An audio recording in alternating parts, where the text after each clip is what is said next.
Hello and welcome to Media Lit, where we treat each piece of media like great literature.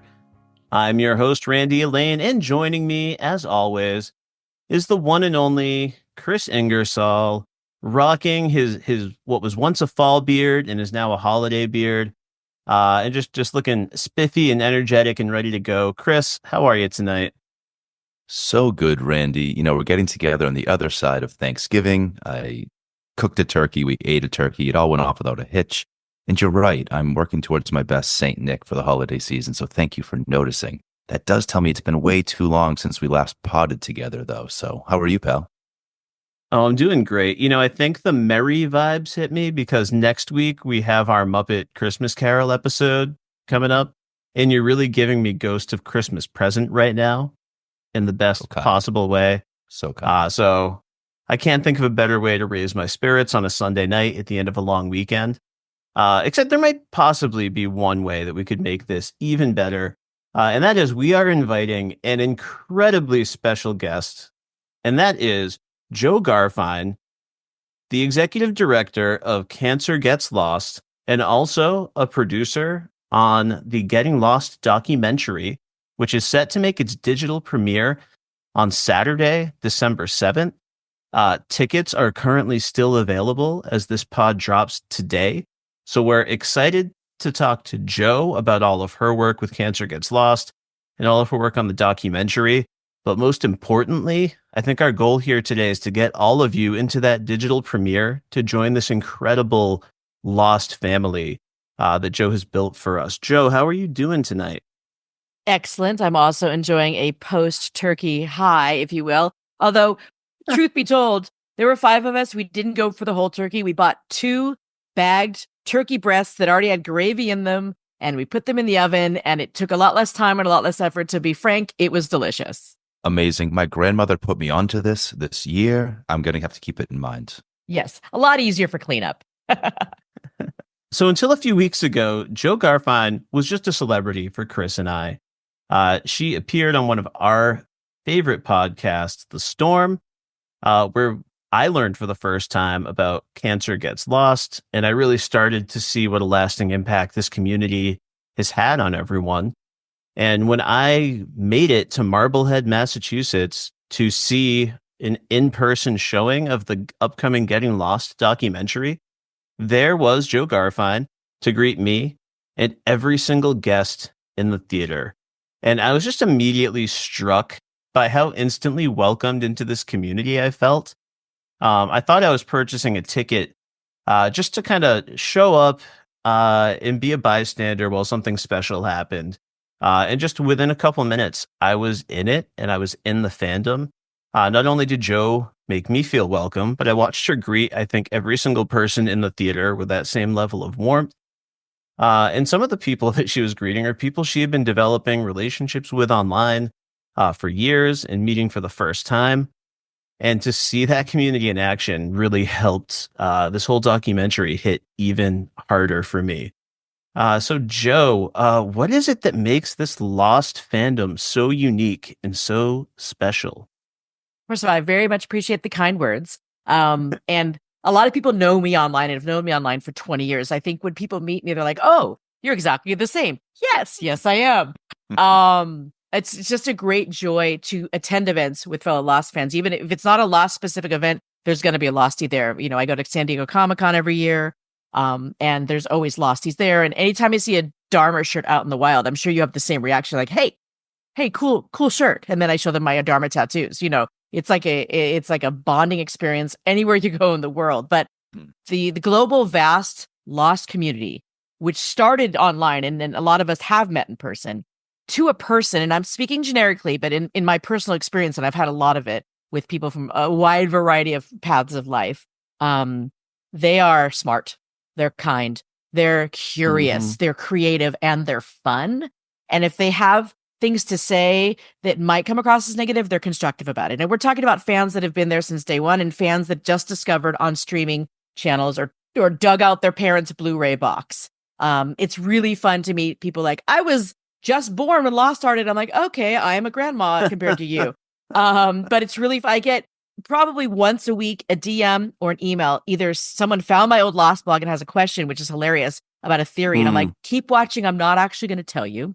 Or I get a DM on Instagram. I'm no longer on Twitter. So all the other social networks, people asking me specific questions, and I love it. They're, still discovering stuff that I wrote 20 years ago, or just through Cancer Gets Lost, have a specific question about the show. And I never want to spoil anyone, but I think they're super curious and super kind, which sets them, I think, a level above. And I'm not judging other fandoms. They're, like the Buffy universe is also incredible. There are long-standing older universes like fandoms like the X-Files. But as a Lostie for life, I'm very, very proud of our community. I was going to say, it's not a gatekeepy community. Maybe No. that's where I want to draw the distinction with other fandoms, right? There's no one saying, well, I was here first and you're just coming in now. I watched when it was on. No, it's like, yeah, come on in. The water's great. We love to chat. It's a special place for sure. Absolutely. Even before I went to that screening and felt welcomed into a new level of fandom, anytime I've spoken with anyone that I've met in my entire life about Lost, and you realize you're both fans, there's like this twinkle you see in that other person's eye. And yeah, it's like you are ready to move on together. Like you've woken one another up, and it's a beautiful thing. It is Kris, like I was so move on. Sorry, I was gonna say moving on without letting go is like it is the theme of our people. And they say, "Oh, what's your love language?" Well, for a lot of people, it's Lost. Hey, Kris, I was so excited to tell our listeners how excited I am to have Jo Garfein here. That I completely jumped ahead on our outline here, and I was curious how that night at the premiere went for you. Oh, I had such a similar experience to what you described because I came to Lost later. Jo just called Lost a love language, and I fell in love with my now wife watching this show on DVD as we were first beginning to date. And so I missed the internet sensation that was Lost. I missed the live conversation. I missed the months spent between seasons absolutely racking my brain around theories. But when I walked into the Warwick Place Theater in Marblehead, Massachusetts, I was immediately immersed in all of it. There was merchandise everywhere. There was Dahmer beer behind the counter. Every snack, every bit of paraphernalia just put you in that world. And then I think maybe it was you, Randy, that mentioned a twinkle in the eye. Yes. Everybody there seemed to want to make eye contact, to at least give a friendly nod and a smile. And yeah, that was so welcoming, and I became so immediately excited. It felt like I finally was a part of watching the finale, maybe for the first time with everybody, right? Walking into that theater to see this documentary that was, 20 years in the making. It was a wonderful night.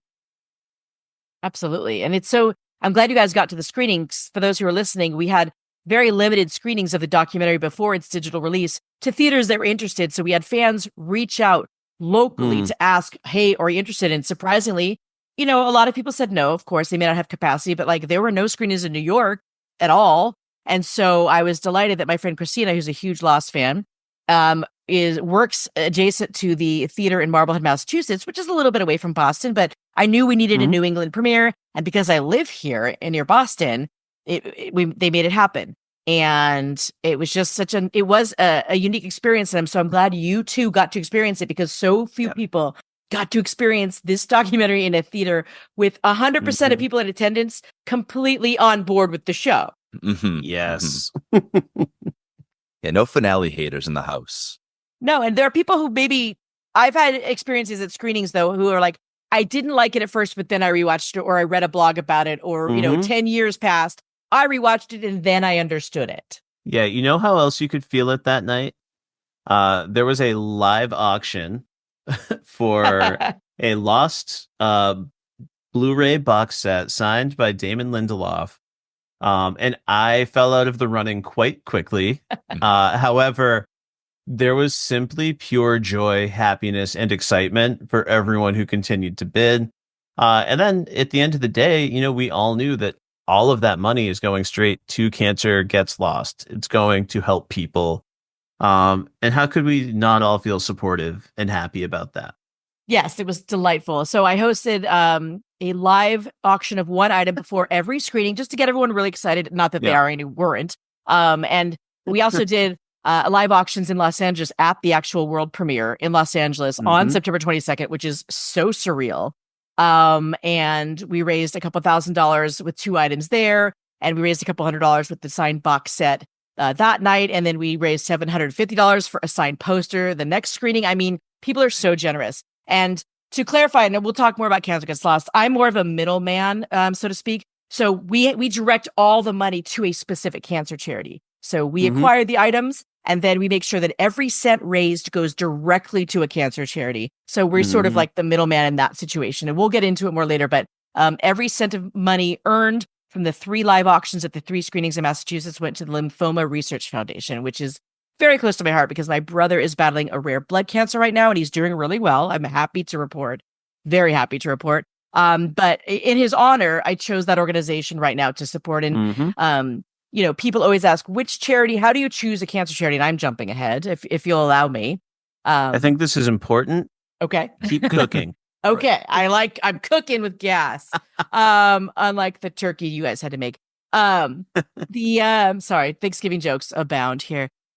Every year, unfortunately, I know someone, either a friend, distant family member, regular family member, that has a form of cancer. It affects every single person, whether they know it or not, in this world. It's the least divisive issue. Cancer affects everyone, no matter who you are.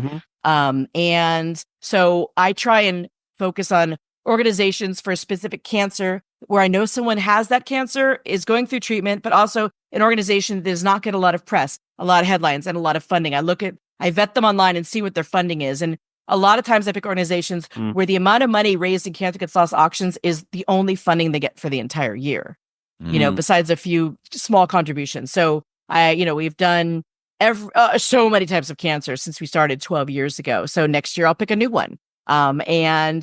Knock on wood, right now I don't have a new one to pick from someone I know, but it always sort of comes to me for a personal reason why I would choose that cancer to support that particular cancer charity.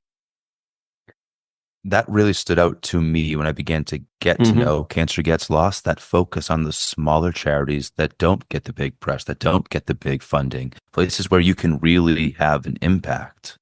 I think that's really wonderful. And I always say kindness is impactful. Kindness is impactful.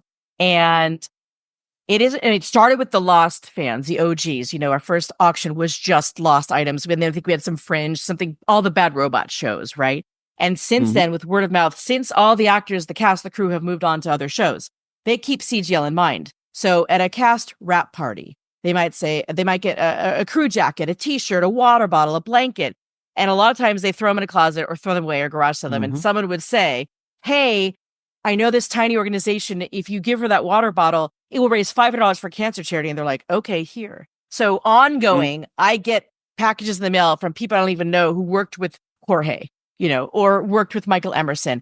Hey, I was told to send you this stuff for charity. Good luck. And just don't want anything returned.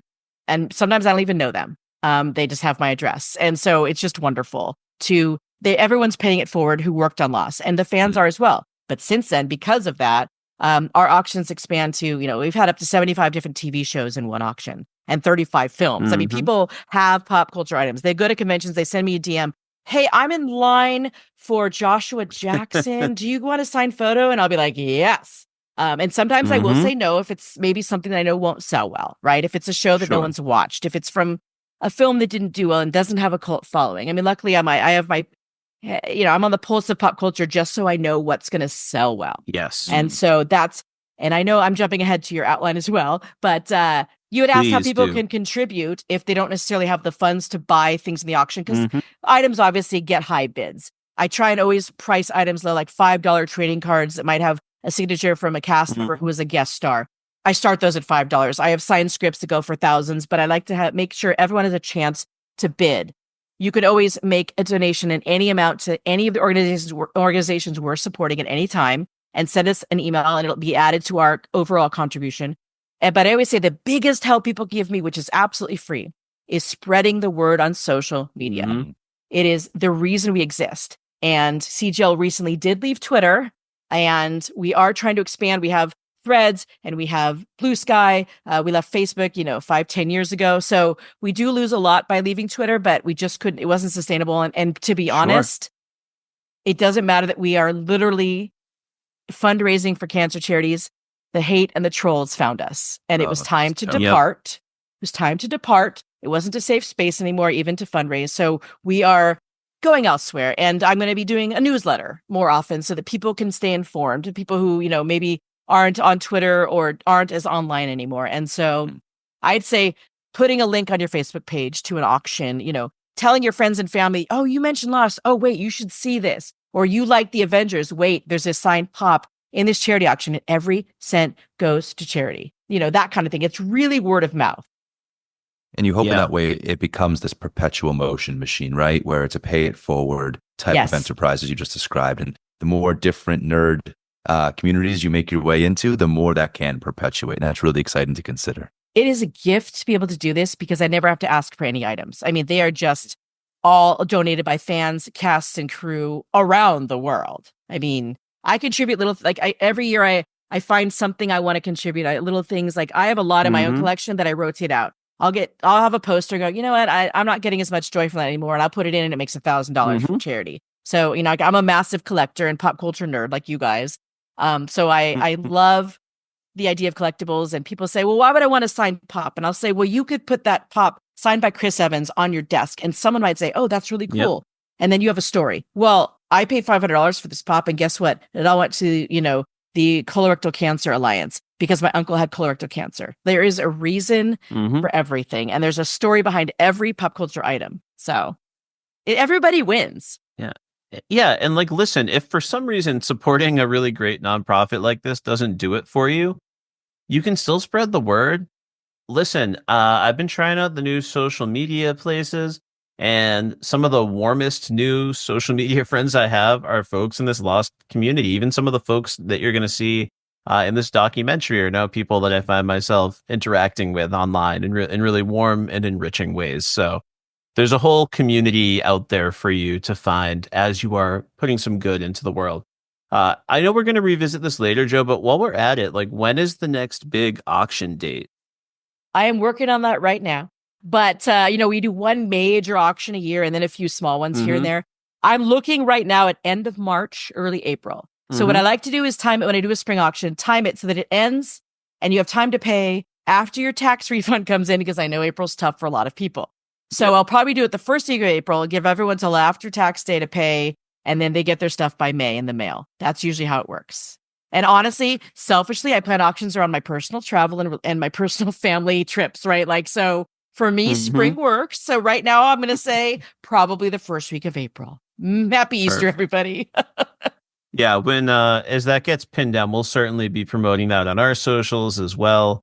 And heck, maybe we'll even convince Jo to come back and talk Lost with us again. Absolutely. And just so you know, Losties, we do have Lost stuff in every auction because, hello, I'm in charge. So of course we do. But we have items in next year's auction signed by the cast of House of the Dragon on HBO Max.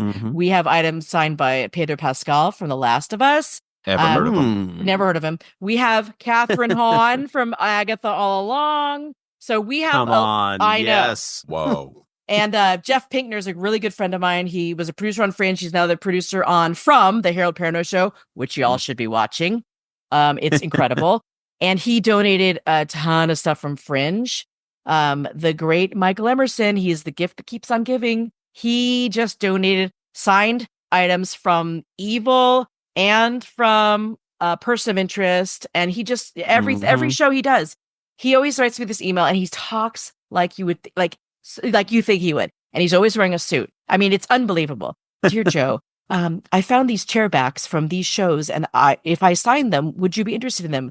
And it's so cute that he asks me, because every time I say, yes, Michael, thank you so much. And yes, Michael, if you sign them, it does add value. Thank you so much. So he sent chair backs signed by his show, like from his shows, with his character name on one side, the show on the other. And God bless him, he signs both sides. I mean, which is super awesome. Cool. So you can frame either side. However you want to display it. Yeah. However you want to display it. So I don't even know where this tangent went, but yes, I mean, everything's awesome. Listen, I think if you're listening right now, you can feel the excitement of this community. Kris, before we dig into the documentary, do you think you can get us into like a Losty sort of like fan mood? Yeah, you had a little bit of an icebreaker in mind. Get us talking Lost, get us reminiscing that experience of Lost. And I think if you were a part of that experience at all, when you think of Lost, you think of theories. You think of some really out there theories, maybe some theories that paid off and some theories that definitely did not pay off.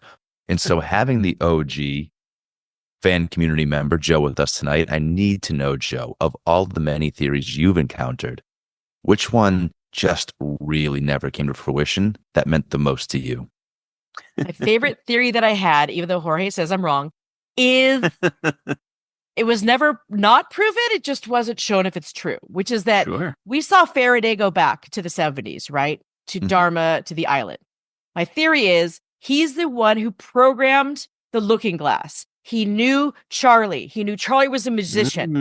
He knew that Charlie was going to be the one. He knew that Charlie was going to be the one and he would be able to get the song and get the code.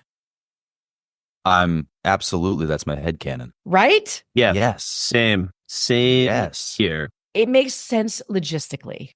Yeah, especially with Faraday having such a tragic storyline there. You know, I would love to see that pay off for him. So I need that to be my headcanon. I love Daniel Faraday. Hey, what are your theories? Yeah, Randy, let's go to you, buddy. I got to hear because you were closer to the show during its live broadcast than I ever was.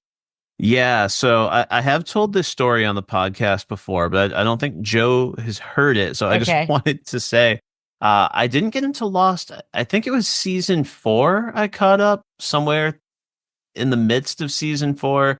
I remember downloading a lot of stuff on Apple, but my first exposure before I actually started watching was when I was a resident assistant at UMass Amherst. I was a senior. I had a couple of freshmen living on my floor in the dorm. And I was just kind of doing like the rounds you have to do to check in with everyone, saying hi, try not to be too much of a pain in the butt. But one of these guys called me into the room and he like wanted to show me a video. He asked if I had ever watched Lost before. And at the time, the answer was no. And what he wanted to show me was a reaction video. And I believe this is the first reaction video I had ever seen. So I couldn't see what was happening on screen in Lost. I could just see a video of this roommate leaning forward on his bottom bunk bed with his baseball cap on. And when I started watching Lost, I realized this was near the end of season 2, when Michael shoots Libby and Ana Lucia. So I heard some kind of mumbled voices. I don't even think I could make out the names. I heard a gunshot and the roommate like stood up and like, you know, kind of put the hands on the side of his head. And then I heard the next set of gunshots and he just like threw his cap across the room. And I kind of dialed in at that moment. I was like, okay, I've got to get to this show. Like I've been hearing about it, but I've got to make it happen. But when I finally caught up, my pet theory is I like really believed for a while that Geronimo Jackson was like the secret to everything. Like in my mind, Geronimo Jackson was evidence of like a separate dimension and the island was some kind of portal world between dimensions. And, you know, Geronimo Jackson was going to pay off Charlie's story and family history. And I was like, sure, this was a multi-dimensional show. It's okay that it didn't go that way.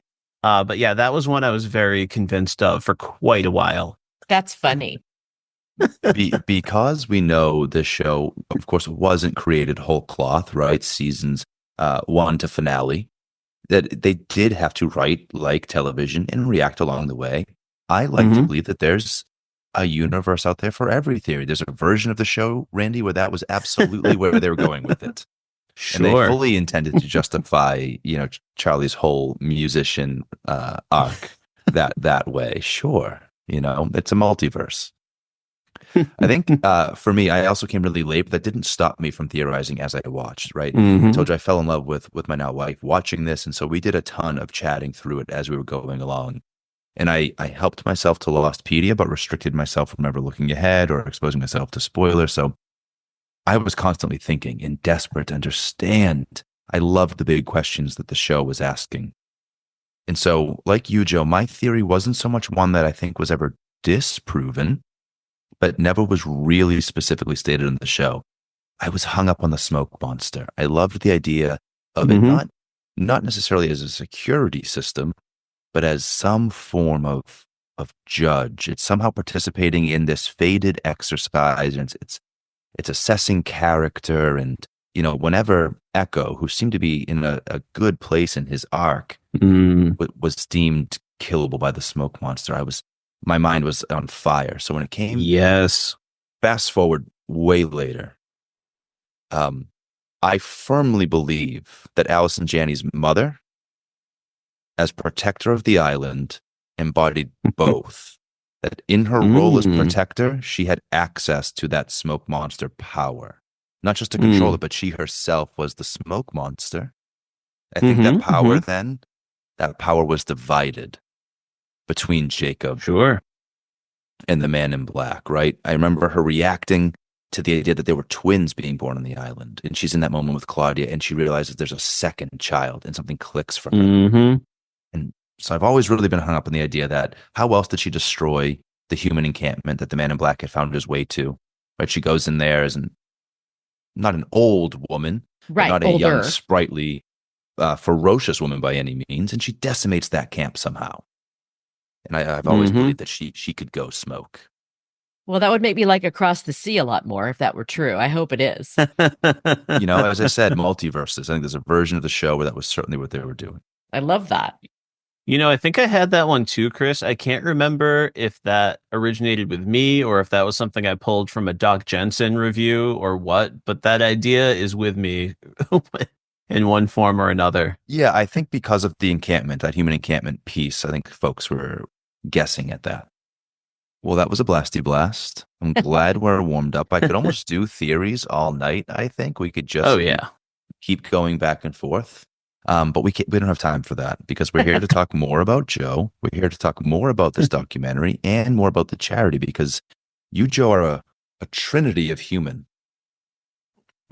Producer, advocate, and just massive fan of Lost. Randy, do you want to take us into the overview? How do you do this? Yeah, listen, so our listeners know if we're doing television, film, a short story, whatever, I tend to do a quite detailed synopsis. I usually try to pull out some central themes.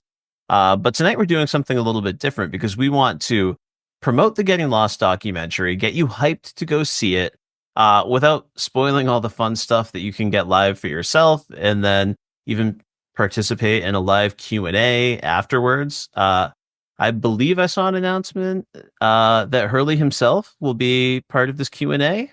Indeed, Jorge Garcia will be there. So go to gettinglostdoc.com, gettinglostdoc.com, and you will find a link to the tickets if you would like to watch the premiere. And by global premiere, it's the digital release that we're releasing, one time, 1 p.m. this Saturday. And I believe, but please check the fine print, that if you are unable to watch it at exactly 1 p.m., starting at 1 p.m. Eastern, Saturday, the 7th of December, you'll have a 2-week period within to watch it. And I cannot say for sure right now if the Q&A, it will probably be recorded and added later, but right now it is live for those who are watching it after the film. So at about 3 p.m. Pacific, we'll be on for an hour and a half. The producers, director, and also Jorge Garcia, and maybe another guest or two. TBD. All right. Now, I'm not going to spoil it for you, but I saw this documentary and I loved it. And I did want to share a broad sense of how I interpreted this documentary. And for me, at the end of the day, this documentary was really about family. And we had a few layers. We had the family of the creative team at the center of this show, both the cast and crew, and the family that they all built together over the course of filming Lost. From there, it expanded out to the fan community, kind of overlapping with that family, becoming something even larger and bigger than anyone could have expected. And by the end of the documentary, we get to see how that family was not only special in the moment, but created a community that continues to, pay all of that love and kindness forward into the world through organizations like Cancer Gets Lost, but also just in those day-to-day human interactions and the support we have for one another. And I don't think I was expecting all of those faces for the documentary, but I found it incredibly moving. That was my big takeaway. And I know that we wanted to make sure we didn't spoil anything from the documentary, but my goodness, to see how many folks who were involved in making the show still enjoy stepping into that world, even for a moment, to talk about it, the passion, the enthusiasm, the love that they have for it is so validating as a fan, right? That the people who made it love it as much as the people who received it, right? That was so apparent throughout the doc.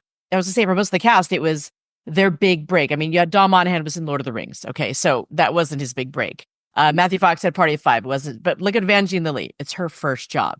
Josh Holloway had minor things before and had a different career before, but talk about breaking out and on screen. I mean, Naveen Andrews was in The English Patient. So like, there are some people that you're like, oh, that guy, maybe you didn't know their whole body of work, but certainly this put people on the map. But you are right, Kris. One of the greatest joys for me was watching the reaction, because we didn't know when we set cameras down for a couple hours with these lovely humans across the world to interview them for this documentary, what their actual response would be, what their memories would be. But one of the great joys for the people who created the film and anyone who's seen it so far is seeing the response, the genuine joy that 20 years later they have recalling their experience, because they have moved on to many other projects and nothing has compared. Not one. That is, yes, so wonderful to hear. Well, tell me more then, since we went there now. How, Kris, I've got a note for myself on your overview? On my synopsis, yeah. Ladies and gentlemen, unprecedented podcast moment. It is simply that I want to say I love a theme. I love love. I love friendship. I love family. But I just want to add, there's also a ton of fun inside baseball, like production detail and insight. If you're more interested in that, there's a ton of that stuff I've not caught in any other special features and behind the scenes things in the past. That was also part of the thrill. That was what I was expecting, and I got that plus more. Right. Yeah, new content for sure, no matter how hard you've been living this show since it first aired. New content, to be sure. So, yeah, this documentary is a celebration of 20 years of fandom. And Jo, you co-produced it, but how did the documentary actually come together? Like, whose idea was this? Who lit the candle? That's a great question. Taylor Morden, great director. His last film, The Last Blockbuster, was terrific. I think you could still catch it on Netflix. I could be wrong. And he's a great indie filmmaker, huge Lost fan. Turns out we had met in 2010 in Hawaii. There was a season 6 premiere on the beach. I was there. I was a blogger. ABC put me on the red carpet to talk to the cast. They invited me to a press party. They took me to the set. It was unbelievable. And then I actually had rented out a bar in Waikiki the night before the premiere and put on Facebook, hey, this is before Cancer Gets Lost, by the way. This is just me as Joe Opinionated, the blogger, going, hey, I rented out this bar space. If anyone wants to come RSVP, and 40 people RSVP'd and 160 people showed up. Lost fans were around the world. And Taylor Morden was one of them, which is insane. Like, God bless him. I don't remember meeting him, but that was a very big night that I met a million people, and I was doing trivia and doing giveaways and that kind of thing, because that's what I love. But so full circle moment for us. So I know Ralph Apel, who is the main producer of Getting Lost. He has the Dharma Lars podcast. We've been friendly for years because he always does the Jay and Jack panel with us and he moderates it for us at Comic-Con for the last, 10, 15 years. So I've been friends with Ralph forever. So Taylor was friends with Ralph. And he said, I have this idea 3 years ago. He said, the 20th anniversary of Lost is coming up. That show meant so much to me. I know it meant so much to other people. What do you think if we do a documentary about it? But like, we interview fans and the cast. And I think they talked about it for a while, and they're like, don't know if it's feasible. And the first thing Ralph said, I think, is, we got to call Jo. She knows everybody. It's because of Cancer Gets Lost, though. To be fair, it's because of my work with charity and their kind work with me on the charity. So they called me pretty early on, and I, of course, was beyond excited about it. Before I was even asked to be in it, I'd never expected to be. I was like, well, let me put out some feelers.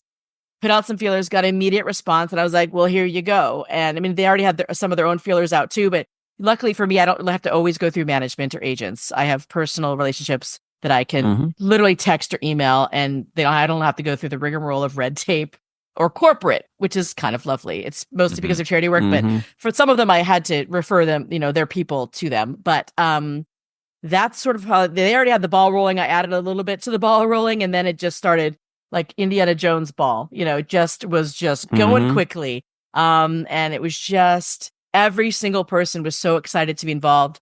From the fans all the way up to the creatives, just to be a part of it. Yeah, Joe, I was obviously not in any way involved in producing this documentary, but what you're saying makes sense to me because I was kind of like watching a slow roll of all of these new interview subjects getting announced on social media. So back when we started Media Lit last year, last spring, we were doing an episode on The Crow. And like that week before we recorded, they announced that Bai Ling would be in the documentary. And I believe they even released a little clip where she was talking about Brandon Lee. It didn't make it into the Getting Lost documentary. But like the timing was just there. And then from there, it really did feel like that snowball that you're describing.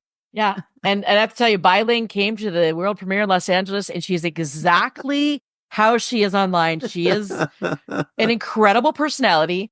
She had a dress made with her own image and URL on it at the premiere. She live streamed everything. She took selfies with every single person that we know was interested in taking a selfie. Very personable, very just literally larger than life. And for someone who's maybe 4'11", like she is just quite the personality. And so I love that she was so surprised at being a guest star on one show.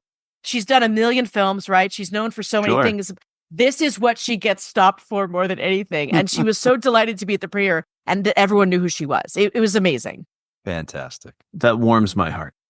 Stranger to Strangeland lives on. So, Joe, I think started to answer this question quite a bit because you talked about Taylor Morden, your other producer, some of the folks who helped you out. But I was wondering if there are any other behind the scenes MVPs you want to shout out.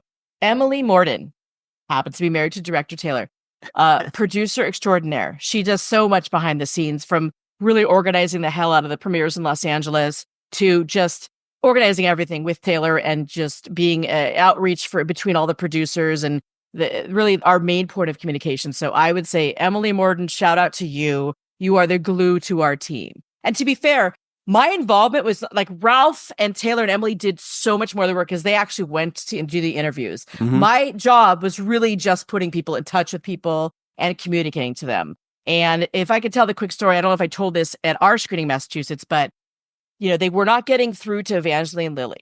And I said, I'm going to Rhode Island Comic-Con to see Evangeline Lilly because I have stuff to get signed for my 20-year Lost anniversary auction. I have a friendly relationship with her. She laughs every time she sees me because she jokes that I'm her favorite stalker, which really, to be fair, it's all for charity. If she's going to be at an event and I can afford to get there, I will get there. And she has been, since day one, very kind to CGL. If there is a 1-item limit to get signed, I can bring 3 items and I don't have to pay for them because she knows every cent goes to charity. So she's a lovely human being to Cancer Gets Lost. So I do want to put that on the record. So I knew, how it is at conventions. You have 20 seconds while they're signing to say whatever you're going to say. And most of the time they don't hear you. But because Evangeline knows me, I see her, she's laughing, she says hello. And I said, Evangeline, I'm here to get these signed for the charity auction next year. But also, while I have you, I know they have 20 seconds, but I don't know if your team has reached out to you. There's a documentary called Getting Lost, and we're interviewing people. And Jorge Garcia says, you have to do it or he's going to be really mad at you. And she was like, oh my God, that sounds amazing. I've never heard of it. I said, tell your team to send you the email about it. But also, call Jorge. And she said, I changed my phone number. I said, you still have his. Here's his number. And then literally the next day, I get a text that she's in. So it was like, you just sometimes have to know people who know people. And I did text her and I go, you didn't tell me, but I told her that you said she had to be the documentary. He's like, great. And then, then you get, all of a sudden you get Josh Holloway, right? And then you get Elizabeth Mitchell. And it just sort of like, they have quite the text chain 20 years later is all I'm saying. They were texting about this documentary because they also, you want to know if it's legit, right? You want to know if this is the real deal. Sure. You want to know who's involved with the documentary and you want to know what the angles are. And you don't want to be, there are probably certain questions people don't want to answer, but we had no issues with any of that. So that was lovely. So tremendous. You got to know people, and you got to be willing to show up at Rhode Island Comic Con. 100%, which I highly recommend if you're on the East Coast or flying for a con, because compared to San Diego, it is less crowded. It's actually more organized, and the level of talent is like A. It's an A or A plus talent level there. It's pretty impressive. Yeah, good to know. Well noted for future Novembers. Yes. Well, speaking of fan events, I am excited to hear more about how your role as a fan collided with your role as producer on this, your participation in this as a featured interview. Did working on this change the way you related to the show at all? Did it alter your ultimate unifying theory of Lost? Any new character opinions after hearing interviews? Tell me. I don't know if it changed my overall opinion. I think because it was the 20-year anniversary this year, there's so much joy, right? There were so many events. I was able to rent out the finale church in April for the fandom who were in Hawaii for Giacchino's concert, for his 20th anniversary concert. I rented out the finale church and filled it with hundreds of Lost fans from around the world. Like, you cannot top that in terms of experiences for me, except maybe this documentary, right? Those are like top two, and I have a lot of Lost experiences, so that's saying something, but I think that it just brought me more joy, and it motivated me more to continue doing what I'm doing, because I'm sort of a bridge between the fandom and the cast and the crew because of my work with Cancer Gets Lost. So it just sort of reinvigorated my interest in doing more and giving back with the kind of people that the Lost fandom started with, and now they are. It's just grown and in multitudes, like the multiverse, right? The Lost multiverse, all across this lovely world of ours. And I know I've already forgot the question, but anyway, did it change my view of the show? It probably enhanced it. And, you know, I always am a fan first. I create and curate and build my auctions with a fan in mind. How much would I pay for this? What is it compared to eBay? What is the sentimental value of this particular item? How rare is it? Does it matter if it's rare? Does it matter if it's numbered? So I always think of things as a fan first. And so, like I said, my role in the documentary was easy. Hey, here's someone, I'm going to put you in touch with them. Now, when they asked me to be a part of it, it was hilarious. I have 20 years of memories. I had to make lists and cull it down. They interviewed me for 3 hours and I didn't even touch on some of the things I have been involved with, which is insane. Sure. So it was super fun. I think it was the first part of it was me as a blogger and being a fan first. And so that, you know, I can compartmentalize that. I was a blogger, but I started meeting the cast and crew by going to charity events in Los Angeles that they were at. And then the light bulb goes off. I was at the Lost auction that ABC put on in August of 2010 and made millions of dollars and didn't donate a cent to charity. And that's how Cancer Gets Lost came to be. That after spending that weekend, I met a fellow fan, Jared Wong, who was literally came late to the fandom, binged it maybe a couple times. And English isn't even his first language. He's perfectly fluent now. He learned to speak English by watching 90210 repeats, and Friends is his favorite show of all time. I don't know if it's above Lost, but I think it might be. And he binge Lost, and he is like maybe a bigger fan than I am, and they do exist.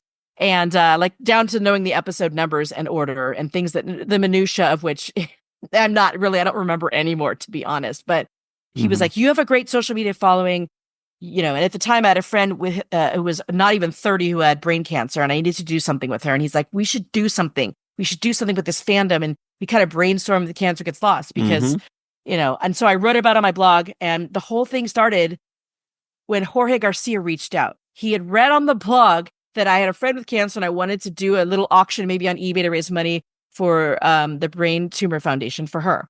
So I literally get an email from Jorge Garcia saying, hey, I have a tiny piece of Oceanic 815 that I signed. Do you think that would work?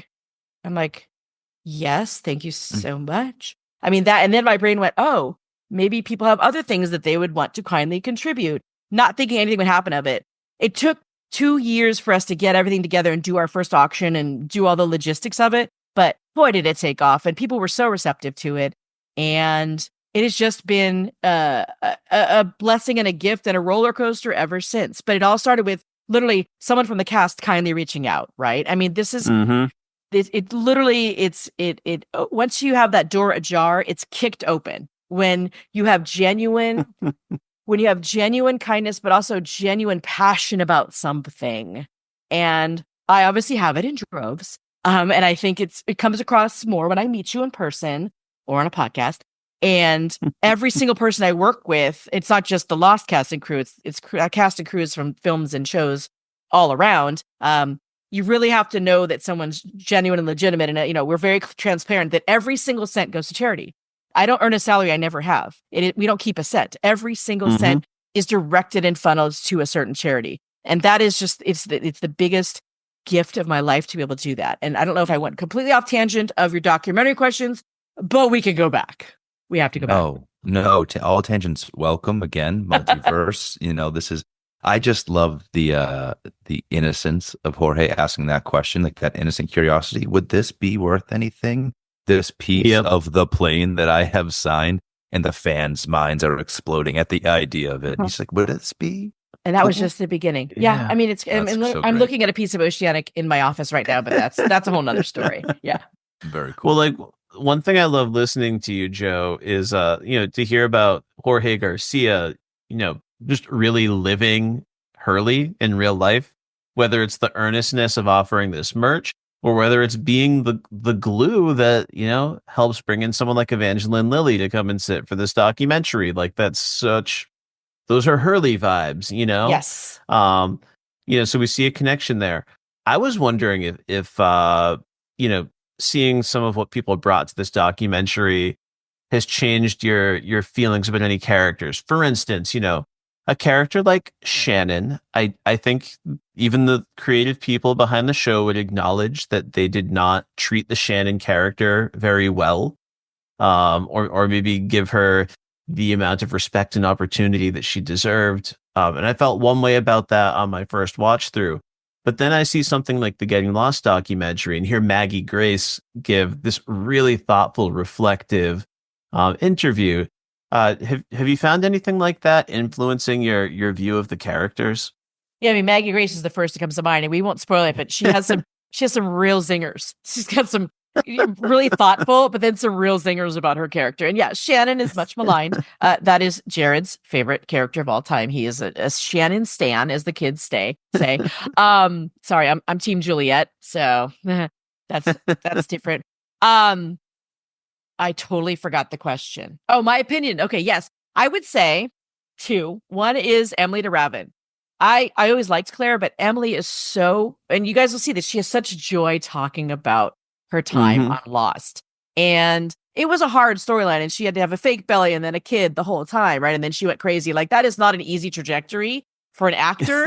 No. And I just think I'm more impressed with her now, maybe. And I haven't had time to rewatch, but I think it will change how I view her. And then I would say Josh Holloway. I mean, everyone loves Sawyer, right? There's some parts of it I found maybe grating when I first watched it or stereotypical, but gosh, I cannot wait for you guys to see Josh Holloway on screen. I think you two would agree that some people jump off the screen, and Josh Holloway is one of them. Yes, 1,000 times yes. Charm on an absolute 1,000. Yes. It's impossible not to fall in love with Sawyer all over again watching the documentary, for sure. And the only person I would say is I'm just delighted by Daniel Day Kim's inclusion in this documentary and what he has to say. And I think that also another storyline that was very challenging, but that he has so much respect for. And he has some really, really important and insightful things to say in this documentary. So I love Daniel Day Kim. And I was hard on Jin. I think there were some stereotypes in the beginning. This was 2004.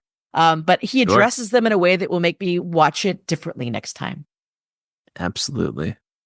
I love that you brought up the characters of Claire and Jin in close succession, because I've not actually tried to write down my top 10 Lost moments of all time. But I know one item that would be pretty high on my list would be the moment that Claire makes Jin feel her baby kicking. Sushi. He offers her sushi, right? Yes, I believe fresh so. Fish. Yeah, Fish, yeah. And then his face is like, oh. Yeah, two characters that weren't always served well by the show, but having one of the best, like, just most pure human moments. And I'm just getting the warm feelings right now thinking about it. One of the things I love about Lost is some of the very best moments weren't plot specific, right? Moments like that, that just bring just a little bit of levity, but also a smile to your face on a show that's very dark. And so I enjoyed moments exactly like that. Those little lived-in moments. Mm-hmm. Yeah, absolutely. Well, I know we're not going to talk too much detail about the documentary. So maybe you can't tell us the most surprising thing you learned about the production or a storytelling detail, but could you possibly highlight the person who dropped the truth bomb that blew your mind the most? I wouldn't necessarily say it's a truth bomb, but I would say that the most pleasant surprise and inclusion of person involved is Larry Fong, the cinematographer, award-winning cinematographer of Lost. I really enjoyed his segments in the documentary because he's funny, but he's also, I haven't heard much from him about Lost, and I loved every second he was on screen. And fun fact, he's a total magician. Like he even does, I think he does some magic in the interview, but he is a really, really talented magician. Fun fact. Yeah, for the listening audience at home, this isn't a metaphor. She doesn't mean a magician with his skill set as a cinematographer. He can actually do magic tricks that are quite convincing. You know what? Can you narrate my voice and my inner voice, Kris? Because that was perfect. Thank you. Yeah, 99% of the compliments we get for Media Lit are about Kris's voice, and I feel the same way. I do too now. Kris, how about you? Do you have a favorite interview from your experience watching the doc? Yeah, and this maybe goes back to the question we were chatting about before as far as like opinions about characters changing. So I won't spoil anything that this person said, but actor Patrick Fischler is featured in the documentary. He played Dharma Phil. There isn't a fictional character I have wanted to punch in the face perhaps more than Dharma Phil. So much so that anything else this gentleman has appeared in, when I see him, I just, he's that guy. I've traditionally referred to him as not Phil Dunphy because he couldn't be any more opposite my favorite Phil in the world. I feel such warmth for Patrick Fischler now, having seen his interview in the documentary. So I won't say anything more than that. But I went from an absolute enemy to a stand. I will stand for Patrick Fischler all day long. He can play whatever jerk on television he wants to play. He's got my support. I love that. I mean, listen, I couldn't love him because he slapped my girl Juliet. So that's a hell no for me when the show was on. Yeah. I'm saying. Yeah. But yeah, he was a pleasant surprise too. And yeah, I will say, generically speaking, it's fun to see actors who were also fans of the show, who were on the show either from the beginning or joined later, being like, holy crap, I'm on Lost. Because the cultural impact of the show is unparalleled. They may not have known it at the time, but they feel it to this day when they go to the grocery store. And they're like, hey, you were on Lost. Even if their credits are 99 long on IMDb, that's what they're going to be known for, because that's how Losties are. Absolutely. Randy, do you have one? So many, but just to round it out, I'm just going to go with Bobby Moynihan, superfan. If I had been looking a little bit more closely, I guess some of this information was out there about Bobby Moynihan being a huge Lost fan. But for me, it was such a delightful surprise to see the depths of his fandom. Some of the items in his collection were quite fascinating and entertaining to see. It meant a lot to me. One of my favorite shows of the last 10 years is the animated reboot of DuckTales. And going in, there were some other names on that cast list that I was more excited about than Bobby Moynihan, but he really won me over as one of the best performances on the show. So I had just done a podcast about that a few weeks before the premiere. Then to see him up there just winning my heart was a really special experience. Bobby is such a cool dude. I will say, without spoiling anything, that a few lost items that Bobby Moynihan owns, he won in Cancer Gets Lost auctions, and that's all I'm going to say. No spoilers. Can I say that one of them is a large item? You certainly can. Yes. And if you watch the film, you'll know what we're talking about. Yeah, you're going to know immediately. You're going to say that's the moment they were referring to. I have to tell you a hilarious story. I was at Comic-Con in July of this year, And I met up with Bobby, just for a few minutes between. He's a very busy guy. He does so many shows and voiceovers, and he was between panels, and he kindly met me for we had our coffee in the lobby, and I was like, "Don't you get recognized here?" He goes, "Yeah, I'm a white guy with a beard and a hat and a Star Wars shirt. Everyone looks like me." So no one bothered us the whole time, which is lovely. And so we had finished talking, and he had to go to a panel, and I'm walking in and I hear, "Joe!" And I turn around, he goes, "Kimi!" So dude who plays Kimi was there for the Apes movie, walking by. I don't know if you heard Bobby, but Bobby was screaming. He goes, "Joe, Kimi!" And I was laughing my ass off because Bobby Moynihan, who in his own right, star of Saturday Night Live and a million other things, is fanboying over him. And I'm so sorry I'm forgetting the actor's name right now because I'm blanking who played Kimi. Why am I blanking? You guys will look it up and find it for me. But he's literally 6 million feet tall, and he had bleached blonde hair. And he's very recognizable, and he's like a character actor, right? He's in everything, but he was on his way to do his own press. And I just thought it was hilarious because Bobby Moynihan is the biggest Lost fan I've ever met, besides Jared Wong. Yeah. Do you guys find his name yet?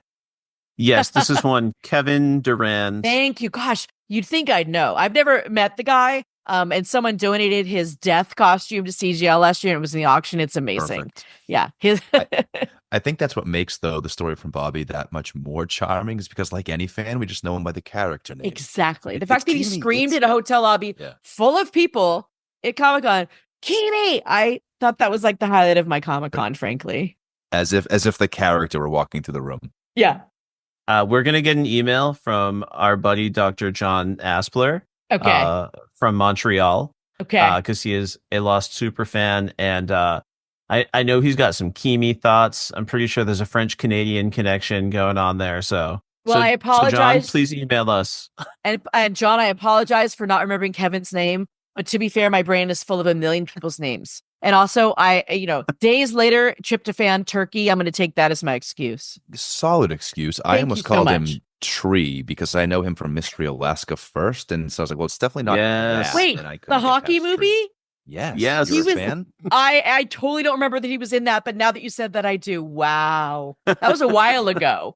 99. Great flick. Dude, good one. We love to shout that one out on this podcast. That's a great one. Didn't David E. Kelly write it? Yeah. Yeah, I have a weird IMDb in my head of movies, obscure stuff like that. So, yeah. Great movie. This has been a blast so far. I can't believe you're still living in this world 15 years later. You were a Lost blogger. I want to talk a little bit more about Cancer Gets Lost and some of the realities of that charity experience. Absolutely. I mean, where do you even want to begin? Well, I know where I want to begin because, initially we had thought about splitting this pod into thirds.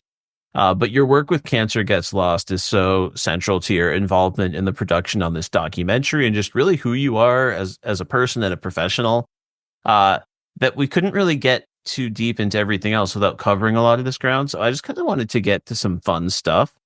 I have a theory that you might share a similar story to the one we heard at our Q&A. Okay. But I'm curious, what is one of the most interesting or profitable pieces that you've acquired and then auctioned off to support cancer research? Well, what's interesting is what raises the most money are authentic scripts that are donated by casts that have their watermark name across them and that are autographed. Now, that you could find anywhere, but obviously we like to sell them because all the money goes to cancer charities.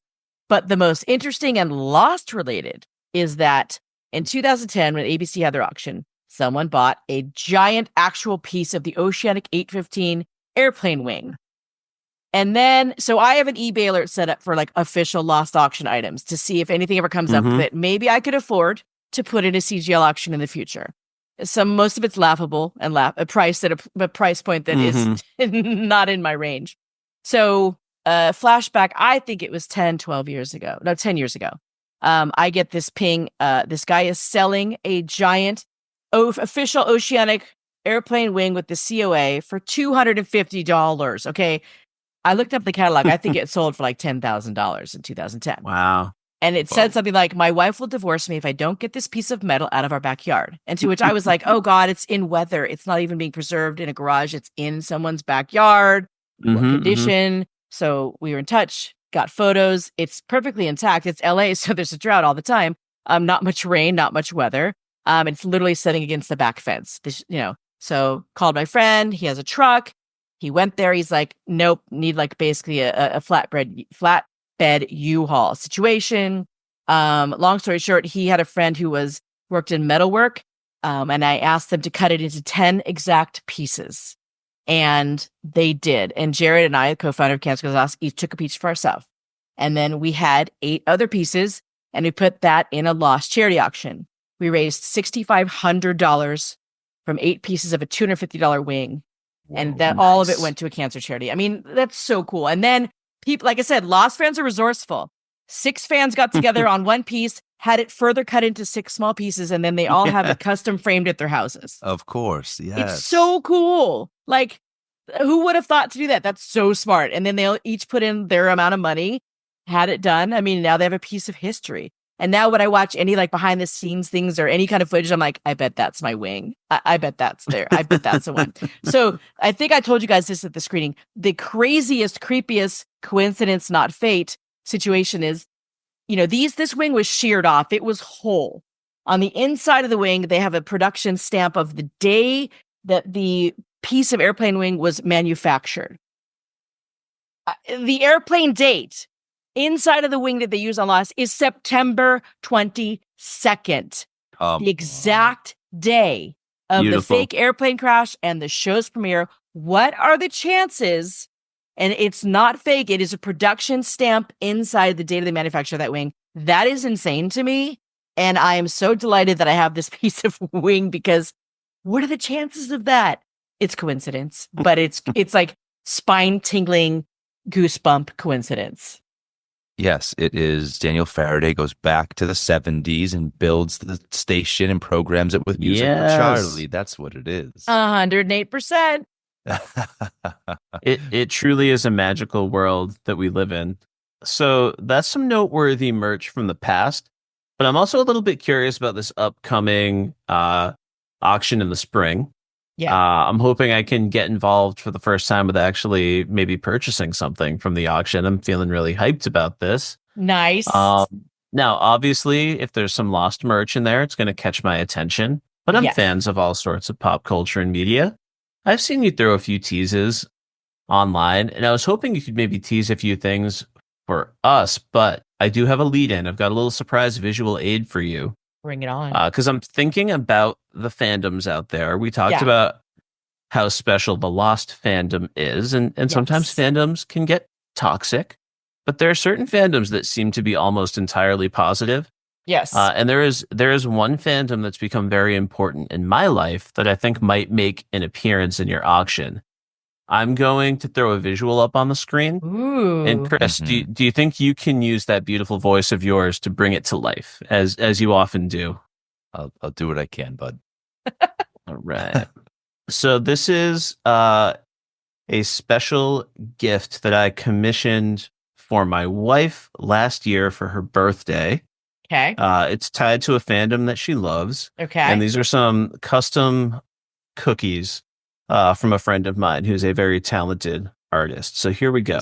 Oh my gosh. Come on. You want to talk about the most positive of fandoms? I'm looking at an adorable assortment of cookies, which if you're not a fan, maybe this goes right over your head, but I don't know how anybody with a pulse who's been alive on this planet for the last 20 years could look at this and not know immediately that we're talking about the one, the only Taylor Swift. I see a cookie to represent each album, each era. I think maybe for me, its Reputation is the most standout because it looks the most like a Dharma logo on this on this board. I will say that. We've got Shake It Off, we've got Fearless, we've got Red, we've got 1989, and each one truly unique. Buddy, your friend is a talented baker. Very. My goodness gracious. Very impressive. Were they delicious? They were delicious. We really I actually got a couple trays of these. We gave some out as party favors, but then we kept a whole set, and she really spread them out for a while. We eventually ate them so that they wouldn't go bad, but we didn't really want to. Right. Yeah. They're 'cause very beautiful.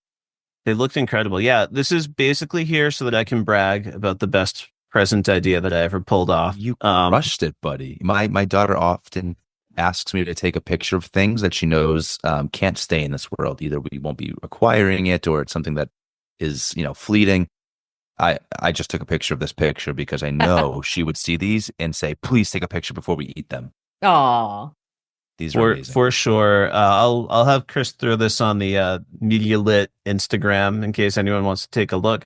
I recently actually obnoxiously posted it because the Eras tour is coming to an end. Joe, I know I saw that you were at the show in Toronto. You were posting all sorts of cool footage from that. And there is a Lost tie-in, actually. So yeah, I think that's my segue. What is this Lost tie-in to Taylor Swift? Does Tay-Tay make an appearance in this auction? And who else might make an appearance in this upcoming auction? Excellent question. Yes. So I was at Taylor Swift in Toronto a few weeks ago with the one and only Erica Olson, who had very popular blog, Long Live Locke. And we have been friends for almost 20 years.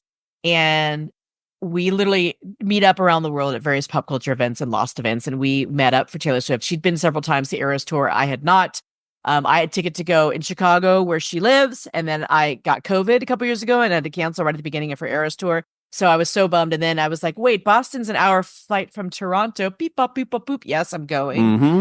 And she convinced me to get floor tickets. So I did. But floor tickets, when you're 5 feet tall, let me tell you something, you're looking at the screen because you cannot see the stage. However, no regrets. We had the time of our life. It is exactly how people describe it. It is a life-changing magical experience that even if you're a casual fan, you will have very strong reaction to it. It is an actual, I would say it's an experience. It's a concert, but it was an experience. Now, so I'm a late in life Swiftie, and I don't have tons of stuff per se, but a lot of her merch is limited edition. So yes, in the Cancer Gets Lost 2025 online charity auction open to everyone around the world, there will be a wide variety of Taylor Swift merchandise, not limited to, but including a I have 2 cardigans, one from Midnight's, one from the Tortured Poets Department. I have a Tortured Poets Department hat.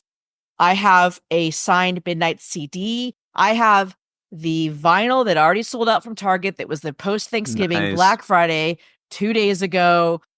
4 LP anthology Tortured Poets Department. I got up and went to Target early and got that. That will be in the auction. Mm-hmm.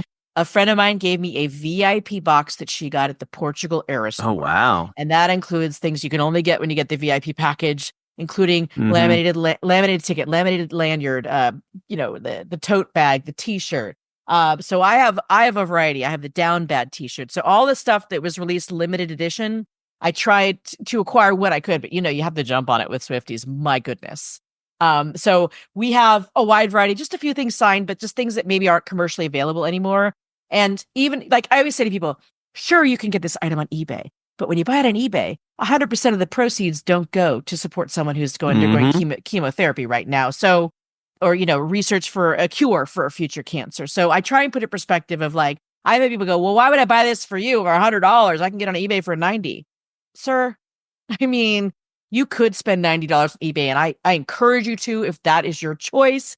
Let me tell you why maybe you should bid on it in the auction. Now, 99% of the people who support Cancer Gets Lost don't question it like that. But every once in a while, there's a troll for every situation, right? Absolutely. Sure. Yeah. To be honest, going back to the documentary, I try not to read comments, and usually they're not bad about CGL. But I think it was on Letterboxd. Someone was like, this seems like a big ad for Cancer Gets Lost, which is a hilarious review of a documentary about Lost that's 2 hours long.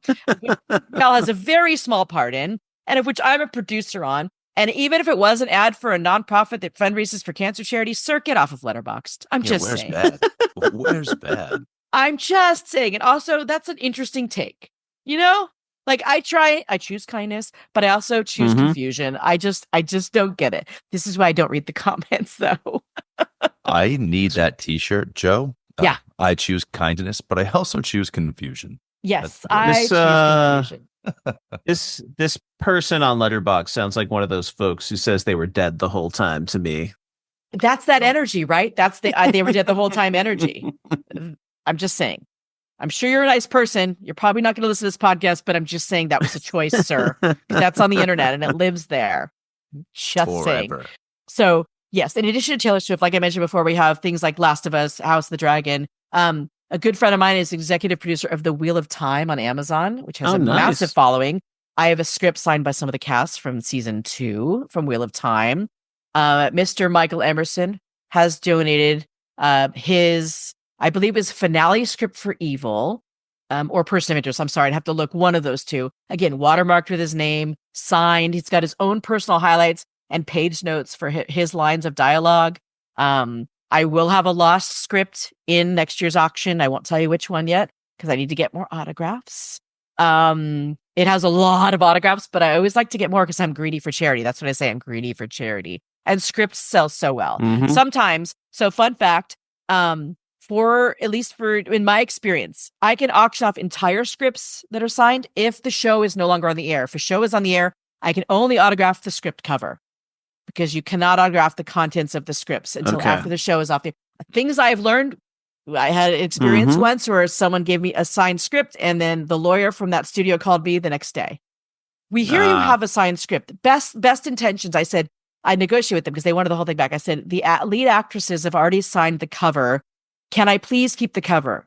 It's for charity. And they let me keep the cover. So that was good. Okay. Yes. Little humanity. Little humanity. Yes. So I'm trying to think. That show From, Harold Perrineau's show on MGM Plus, which is terrific. And it has echoes of Lost, but it's also its own unique creative show. It has moments of humor. It's fairly dark, but it's so interesting and intriguing. Are you guys watching From?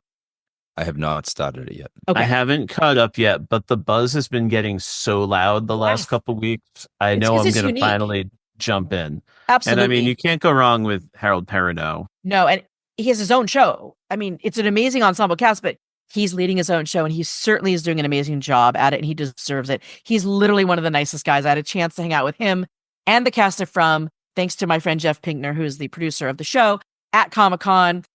They had a promotional poster for this upcoming season. They all signed it. So I have a post. It's like a mini poster from season 3. And I believe season 3. Yes. And they all signed it. And they were just so lovely to a person. They were so lovely. So I have things like that in the auction. I have a lot of items from The Bear. Okay. Huge hit, obviously. I have a friend at Comic-Con who went to the Bear experience. It was like an offsite at Comic-Con and got me a Bear apron, a Bear t-shirt, a Bear lunchbox. I mean, a Bear wine opener. It's crazy. And these things are so rare because you had to be one of the few hundred fans who were able to experience that, offsite in order to get them. I have some Bear artwork. I have Taylor Swift artwork. I have, if you're not following the Thrift Creeper on Instagram, this guy is famous for taking a really ugly little statue at a thrift store and changing it into a complete monster and putting it back on the shelf. Cool. And he does them all around the country and has little, have people go find them and go, Scottsdale, you're on. And they have to find the thrift store and find his item. And they're one-of-a-kind statues. Well, he's a huge Lost fan, so we've become friends. And I asked him a couple years ago, do you ever do customs? He said, no, I don't have time. I don't have to customs. Then he reaches out before the premiere. He goes, I made you something. And he made I'm going to show you guys on camera, but you won't be able to see, a one-of-a-kind smoke monster statue. Whoa. Oh my God. Yeah, I think there's even more photos of it, angles of it. Isn't that cool? Incredible. So that it's crazy. It's not just a smoke monster. It's a smoke monster like wearing a little outfit in a way that's incredible. Yeah, he's got a nice blazer on. Yeah. So yeah, I like people do one-of-a-kind customs. Oh, that reminds me, I got to reach out to this guy who does one-of-a-kind snow globes. I had a Dharma house that he built for the last auction. He said he wants to donate something for the next auction. So like people always go, oh, reach out to me. I keep a list of everyone who ever mentions that and I follow up. You bet I follow up. Like Bobby Moynihan at the premiere, I got to follow up with him. He's like, oh, I think I have some stuff for you. I said, you know that I'm going to follow up with you like 6 times, right? Because that's how I get items. People mention it and I'm like, and then they go, oh yeah, it's in my closet. Let me ship it to you. I mean, I used to live in California. It was easier. I would go, I was in the Bay Area. I would go down all the time to LA and get stuff signed. But now, especially since COVID, people are very happy shipping stuff back and forth. I just provide the shipment, for them to ship it back. People are much more willing to do that. It's easier to do that than get a meeting in person. So it doesn't matter where you are. If you want to have something signed and sent to me, great. If you're in line at a con and you want to donate a photo that's just on their table that you think, oh, I got an extra autograph ticket. I don't need this. Nice. Great. Cancer Good Sauce would love it. And then, that $50 autograph photos maybe sell for $500 because someone who lives in Europe can't go to a con. And this is their one time, and they're willing to pay the shipping to get the signed photo of their favorite actor. So that's sort of how this process works. Thanks to your persistence, you're helping them clean out their closets, and you're helping move wonderful things for charity. It is a service, right? You're helping us all out, you know? Oh, yeah, it's a win-win. Before we transition to our last segment, Joe, where we just let you go full fan mode, I do have one self-serving question, and that is, we have a little segment on Media Lit, a recurring episode called New to Who, where Kris is allowing me to slowly turn him into a Whovian. And I just got to ask, did I see a little Doctor Who hashtag online for some upcoming merch? Thank you for the reminder. You did. There will be something Doctor Who from Comic-Con from this year that will be in next year. Yes. Good love it. Remembering. Yes. Yeah, we've got some friends and followers who are Whovians, so I just want to just shout them out there. Yes. Oh, we do have something from the Penguin. I don't know if you watched it, but that is an incredible show. Yes. I'm more of a Marvel girl, but I have to say I'm a Marvel girl, except I'm old school Superman, Christopher Reeve Superman. But this show, I love Peacemaker. So I was like, okay, I'm getting into the DC, like Harley Quinn, great. Penguin, phenomenal.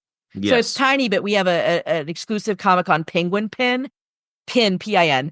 My voice is shot. That will be in the auction. So I love having little things like that, even little thing from one show that people love, because then they can put it on their backpack at their next convention or wear it on the lapel when they go out to the theater, and people will be like, what is that from? And it's a conversation piece. So the Penguin represent. Yeah, lapel pin. That was my first thought. I love that. Beautiful stuff. Mm-hmm. Well, before we do move on, I guess just one last time, can you tell the folks how they can support Cancer Gets Lost, assuming they cannot bid for Taylor's cardigan? Where can they find Cancer Gets Lost on socials? How can they share? The beautiful thing is I have at Cancer Gets Lost everywhere. So it's at Cancer Gets Lost on Instagram, perfect, on Threads, on Blue Sky. We still exist on Twitter because we don't lose our username. So Twitter still exists. We just don't post actively, but you can always find our URL. Our URL is cancergetslost.org. If you just Google Cancer Gets Lost, it should take you there. I might venture into TikTok because I know how popular it is. I just have to figure out a way to make it interesting and highlight items in a way that might get people's attention on TikTok.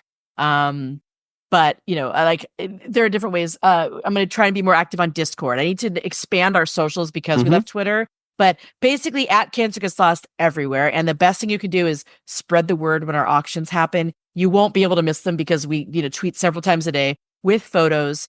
And for those who have maybe some issues with visual issues, we try and add alt text to all of our photos so you can see a description of the photos, because I think that's important, because a fan pointed that out a few years ago and we didn't even realize that was an option. Now we try and do that when we can. And also, if you go to our website at the bottom, you can sign up for a newsletter, which means you'll get exclusive news and access to auctions before everyone else. I'm going to start doing that probably once a month without inundating people's inboxes, just to give them previews of auctions and news. Yeah, if Cancer Gets Lost hits TikTok, I will also join TikTok. Oh, you heard it here first. Okay, Same. Great. Same. I think maybe this group can begin to brainstorm the first Cancer Gets Lost TikTok dance. I think that's the way in, right? Yeah, and I know a guy who can do a voiceover for it. Is all I'm saying. I'm just saying. Yeah, I'd rather do the voice than do the dancing. So you got me. 100%, 108%. You are hired. Speaking of 108. Let's talk more about Lost, right? Because outside of it all, you are at the very base a fan of this tremendous show. So you've mentioned that you started off as a blogger. I cannot believe you've got Joe Opinionated as a handle. But can you take us into those early years and tell us about an important memory you've got connected with this show? Absolutely. God, I bought the URL for Opinionated maybe 2005, no, 2001. I don't even remember. But I just thought, I need a name that isn't my real name, but I have a big personality and I have a lot of opinions. And I'm like, well, just put a J in front of the word opinionated, sold. And then, I started on MySpace and I started sort of talking about Lost on MySpace, a theory here and there, but it really started in person at the water cooler at the company I worked for. Literally at the water cooler. Literal water cooler.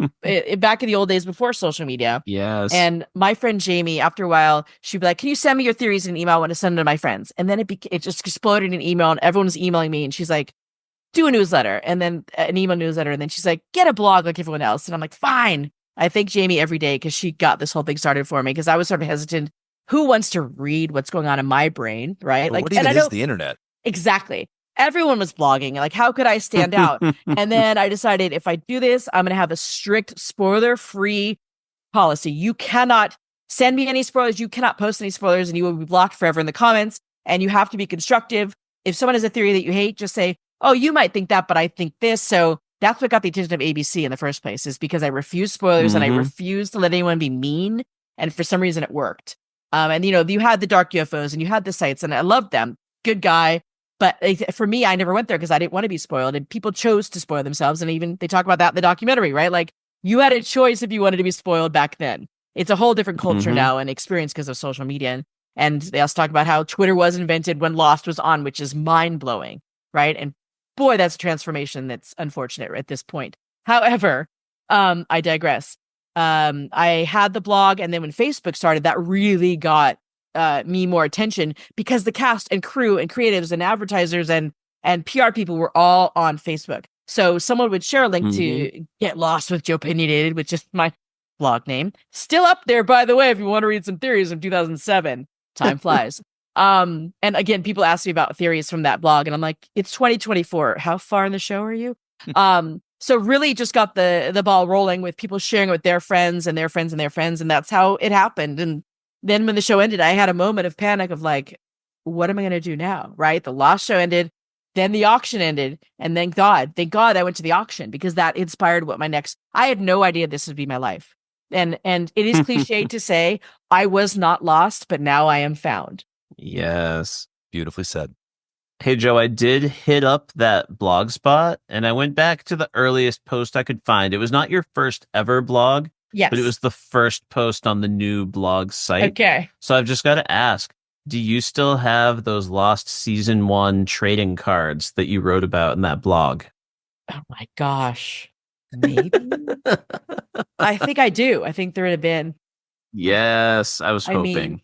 I think so. I just auctioned off one that was signed by JJ, Damon, and Carlton, but I think I have the one that isn't signed. Yeah. Beautiful. Beautiful. I know. It's crazy. And have I opened them? Hell no. Because I might auction them off someday. So like, yeah. Like you guys see above me, like I have the Lost Pops, my own copies, but I don't open them. And then I have a custom Juliet because I had to on Etsy. I had to get a custom Juliet because she's my girl. As one does. Of course you did. Yes. Of course you did. Joe, you just mentioned that you've got a customized Juliet pop. When I went back to listen to you back on the Storm and took a walk down memory lane, Joanna Robinson called you, the number one Dr. Juliet Burke fan. I was wondering if that's still the case. I know there's one fan out there on the social media is Casey. Yes. Who has really gone deep down the Elizabeth Mitchell rabbit hole. Are you still the number one Juliet Burke fan? I would put myself up there in the top 10, but yes, Caleb Woods, who is in the documentary, who is, in my opinion, one of the best parts of the documentary, hands down. I think you guys would agree. Agreed. And Casey, sweet Casey, they are the biggest Juliet / Elizabeth Mitchell fans. But yes, I am up there. I am an unabashed, proud Dr. Juliet Burke fan, and also a big fan of Elizabeth Mitchell as a human being. She's terrific in the documentary. Yes. I think people will find her just delightful. Wouldn't you say? She also is just on screen, just like a breath of fresh air. She's a person who doesn't have to raise her voice to have you completely enraptured. You're just like tuned in, locked in. Her voice is just right here the whole time. Yeah, she's tremendous. Oh, sorry. I was just gonna say, for me, she was the character that like improves the most with each subsequent rewatch as well. Like you just see those layers. Yes, I always said, she holds her cards close to the vest. You don't know what side she's playing, but ultimately, I do think it improves upon rewatch for sure. There are a lot of people who really didn't take to her at first, and I get that because the character is not designed to be warm, right? It's more maybe evil or complicit. But I think by the end, and relationships aside, love triangles aside, I think that, Juliet deserves a little bit more love upon rewatch. So that's what I'm suggesting to people. Okay. Beautiful. And a really quick story is that it was, I believe, 2015. Jared and I went up to Seattle because they were doing a local fundraiser for a local library. And Liz Mitchell lives up in the Seattle area, up in Bainbridge Island, actually. And so you take a ferry from Seattle, and we're like, let's just go up there. We brought a suitcase of items for her to sign. She knew we were coming. We got the approval to bring a suitcase of items for our auction. And we have pictures of her, and her face lights up because she's like, I've never seen this before. And she's signing stuff. And it's a very intimate, small fundraiser where we're at dinner at these tables in someone's giant mansion on an island. It's kind of crazy. So we're there with a couple other fan friends of ours. And we get to our table, and we're seated across from Elizabeth Mitchell. And Lisa's laughing, my wife. And oh, wow. And I was like, and it turns out that Liz found out I was coming and was like, that needs to happen. And it happened because she's like, by the way, I have to go up and talk, and I am not going to go up there and talk about myself. You're coming with me to moderate. Okay. I was not given any notice, but obviously I was qualified for the job. And I told the story before, but I quickly excused myself to go to the restroom, but also so I could look on IMDb to make sure I had all my facts straight so that I could get up there on stage and moderate a panel with her. And the main fact I wanted to get right was it's true that O.J. Simpson and her filmed a Hertz car commercial together. And it never aired because then, you know, what happened? It was the same year.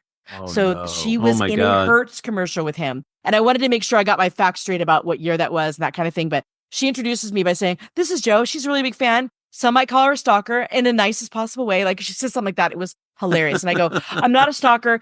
I am a fan. I happen to maybe know some facts about Elizabeth Mitchell. And so we just talked about that. And like a lot of it was about like, oh, you know, it was announced that you're leaving the show, but then it was announced you're going to this other show before that, you know, so we all assumed you were going to die. And it was very hard for us to know that that was going to happen. And I think she said something like, well, I'm lost. You're never really dead. You know, she said in her little light voice.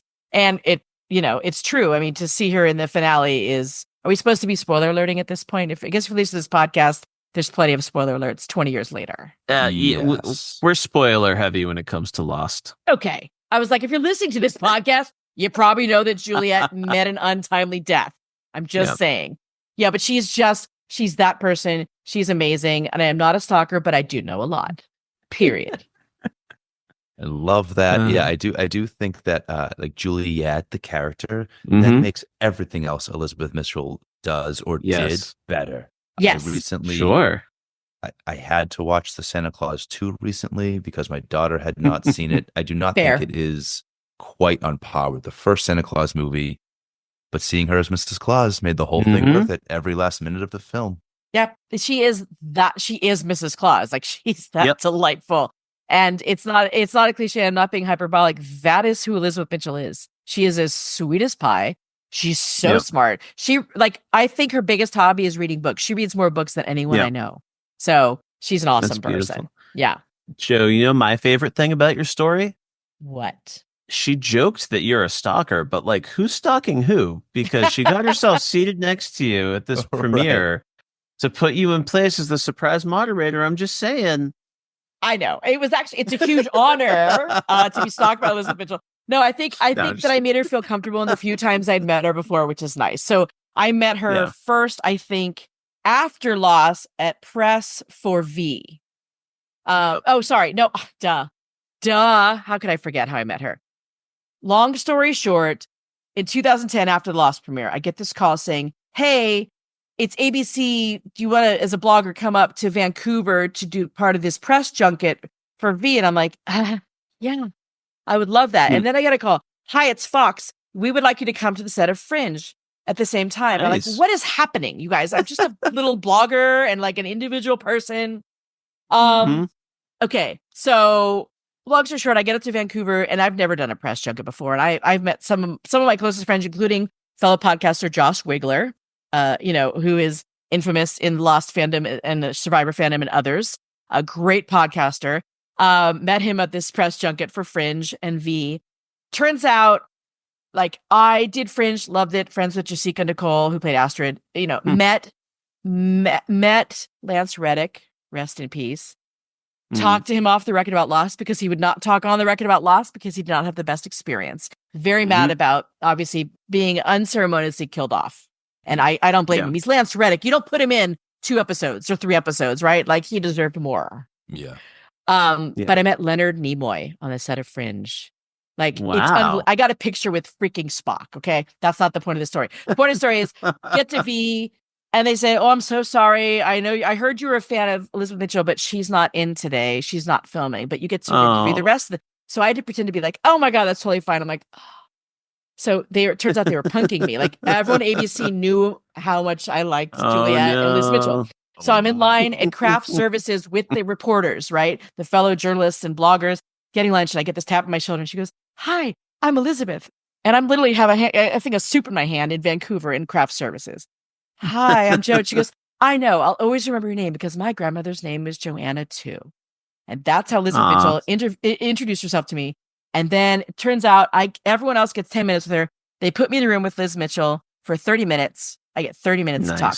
10 on the record. 20, she has me turn off my recorder, talks to me about Lost and behind the scenes and filming Left Behind and rolling around in the mud with Evangeline Lilly in handcuffs and fighting her in that Dharma house, when she's out. I mean, can I cuss?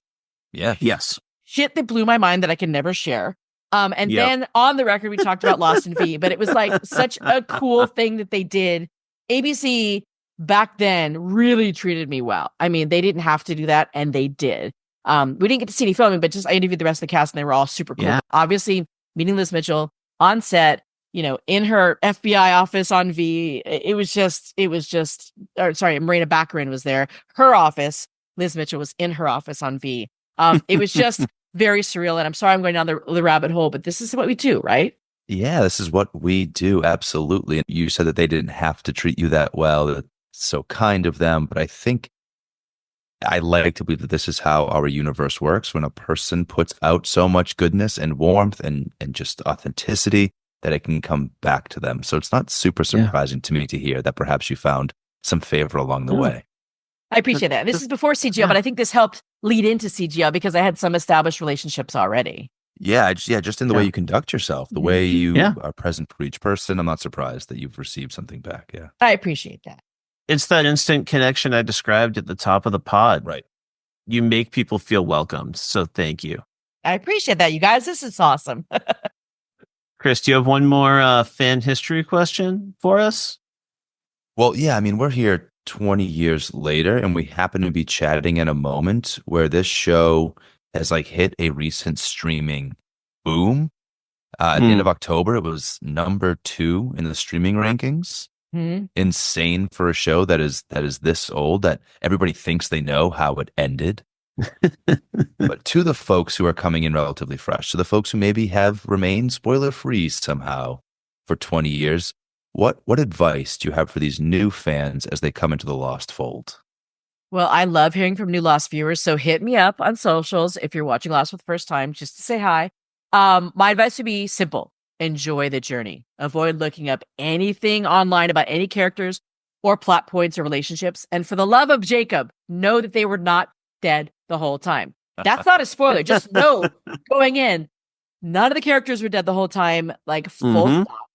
And if new fans are interested in becoming active participants in the fandom, like you guys sort of immersed yourself in, I think it's as easy as, like you guys did, finding them and following them on social networks. I mean, it's going to happen. You're going to find Losties, and they're going to be so kind and welcoming to you. And as you know, Lost fans are they are that welcoming and kind. So seek out Losties on socials, reach out to them, and they can give you some spoiler-free tips for watching and enjoying your journey.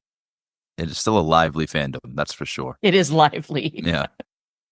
All right. Before we go, there is one very special media lit game that we like to play. It's become a staple of the show over the course of this year. And the game usually works this way. We get to the end of a discussion of a television episode, a film, etc. Kris, myself, our guests, we will each, hypothetically pick a prop we would love to bring home from that property. But we thought a fun little twist to put on that game today would be, what is a prop that we wish we could get so that we could donate it to Cancer Gets Lost and raise money for cancer research? A less selfish approach to the merge. Nice. Normally we would go to our guests first, but we have the ultimate expert in Lost merch here. So I'm actually going to throw it to Kris first, because I know, Jo, you're going to be able to go so deep on this question. Yes. Kris, Kris, what would be your prop? What do you got? Okay, one lost prop that I can come into possession of, so then it can be passed on to Jo to auction off. It's got to be the literalization of the cork, the giant stone cork. Okay, I need Desmond Hume to engrave upon it his signature with a chisel. I don't want it signed. I want it engraved upon with a chisel, and I want that stone cork for sure. I hate to tell you this, but I think it's styrofoam. I want the stone cork. So they need to go cast from stone something. Cork that was or was not used. That doesn't surprise me. It had to be moved. It had to be practical. Yeah. I'm not surprised it wasn't like dense. That's a great one. I've never heard that one, though. I like that one. So at one point, Michael Giacchino gave me a piece of the temple, which is just a giant styrofoam thing that just painted. Nice. And it was too big to auction off. So I have a friend who lived near me who collects lost props. And with his permission, I was like, here you go. You can have this. Beautiful. Yeah. And we auctioned off another one, too. But I was like, I can't have these in my garage. So yeah, right. The cork. Yep. I love it. And I'm going to jump in with mine. I went much smaller, Kris. This was actually partly inspired by my recent trip to the movie theater to see Wicked, because Elphaba is rocking some pretty sweet glasses in that movie. We'll talk about him after you've seen the film, Kris. But it got me thinking, the prop I would love from Lost would be the special glasses that were welded together for Sawyer back in season 1. Yep. If I could sneak in a little photo op for myself with the glasses before I send him along to Cancer Gets Lost, I would love a chance to do that. But man, those would be incredible. Someone could get their own personalized lenses, maybe installed, and just look incredible. The one side light, one side dark. I've never heard that one. I like it. That is super cool. They were auctioned off at the official Lost auction. So someone out there has them. I'm just saying. I thought you were going another direction, which is Ben Linus's round glasses, which are iconic. Yep. And they're probably owned by him because he does wear round glasses still, and no matter what he's doing. Yeah. But yeah, those are iconic glasses. Yes. And my answer would be twofold: one for me and one for CGL. So for me personally, the prop I always wanted to own was something Juliet related. Okay, so for me, it would be the letter that Ben writes to commute her sentence from the sheriff of Otherville, which just seems silly, but I've always been interested in that. Also, it's a storyline that never went back to you, but that tattoo, that stamp on the back of her spine that was never explained. Like I want the mold of that tattoo, that branding that they gave Juliet. It's super random. It probably doesn't exist. Now, for Cancer Gets Lost, and you'll love this, the one thing we've never had that no one in the world has had, but it is my absolute goal to get. And I'm aiming for the 25-year anniversary, so in 5 years.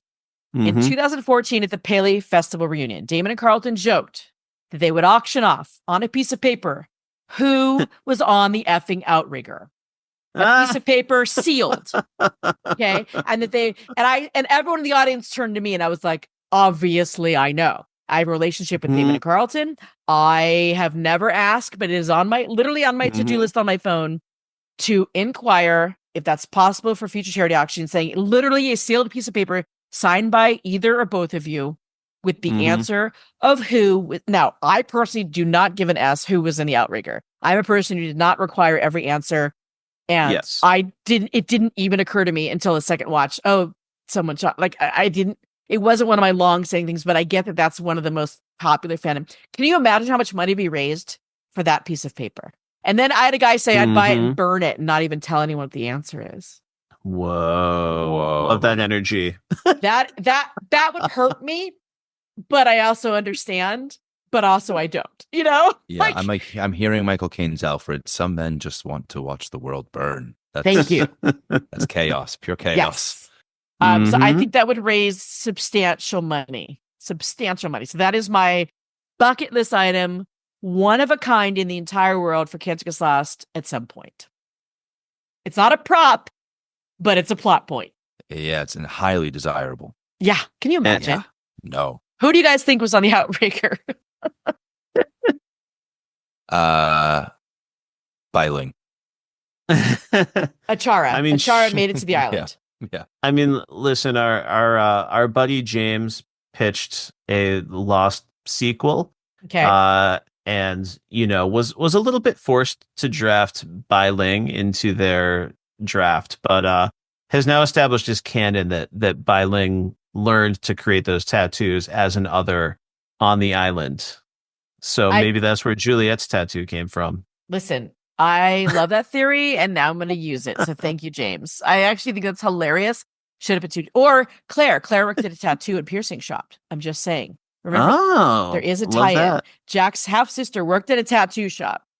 Just saying. Goth Claire is the best. I love Goth Claire. Goth Claire was the I need to ask Emily we didn't about get wearing enough those time wigs. with her. We really didn't. Some of the backstories of the characters were far more interesting than their island stories. No offense. But I think some of their previous lives were very interesting. Oh, absolutely. Claire. Oh, Claire. Good old Claire. And by the way, I know who owns Squirrel Baby, who owns at least one of the actual Squirrel Babies. So I have seen and touched Squirrel Baby. It is as creepy as a person as it was on screen. That's all I'm going to say. I bet it is. How many? Do you know how many Squirrel Babies were produced? How many? I think exist 3. in the world? Okay, 3. Yeah. Mm-hmm. All right. Did they ever have a reunion like the baby Aarons? If they did, it was off camera. The inanimate objects. Yes. Oh, I just picture like a horrifying Toy Story installment. Totally horrifying. Yes. Yeah. Oh my goodness. I think we did it. Considering we had 20 years of fandom to talk about, I think we did it. Oh, for sure. And, I'm certainly keeping my fingers and toes crossed. This will not be our last chat with Jo. But even if it is, I just want Jo to thank you from the bottom of my heart for taking the time to pop on to Media Lit. You so kindly and graciously agreed to come on the pod without even knowing us that well, and invited us into this fandom. And, this was such a fun chat. And I really hope we can get some eyes and ears on this. And I hope that will get them to buy those tickets to the digital premiere of Getting Lost, because it was such a special experience and I want to share it with more people. So thank you so much for your selflessness, not only with us, but in all of your work with Cancer Gets Lost and beyond. I really appreciate the opportunity to talk about it. It was so fun. And listen, new theories, like it's 20 years in and I'm like, oh God, I didn't even think about that, right? That's so cool to me that here we are, 3 nerds, adult nerds with lives who have new theories 20 years later about a show that is long off the air. And I would say to those who are finding this podcast now, if this is after the global premiere, at some point, and we aim to do this by the end of 2024, Getting Lost, the documentary about Lost, will be available to rent online somewhere. We cannot tell you where yet. We're still negotiating. We're still trying to sell the film to streamers.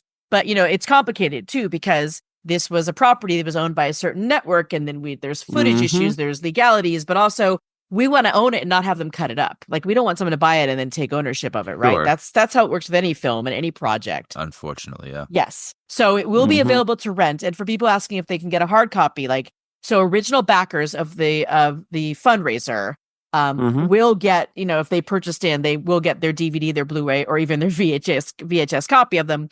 Yes. As of right now, I don't believe that Taylor has any time or funds to create additional copies. That might change in the future. It just depends on who buys the film. So many factors. So at least you'll be able to watch it at some point soon streaming if you can't make the global premiere on December 7th of this year. Wonderful. We will keep an ear out for that. I love physical media.